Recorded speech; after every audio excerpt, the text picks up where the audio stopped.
ভালো লাগলো আমার।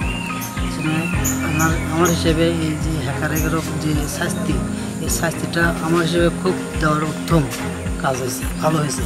কিন্তু এদেরকে আরও কঠোর শাস্তি দেওয়া উচিত, যাতে এরা জীবনে আর কোনো বিধবা বয়স্ক ভাতা অনেক অসহায় লোক আছে এদের টাকা দাম না মেরে রেখে পারে, এটা সেই শাস্তিটাই আমি দাবি করছি। সেনাবাহিনী যে কাজটা করছে খুব দেশের জন্য ভালো কাজ করছে, সেনাবাহিনীকে অনেক ধন্যবাদ।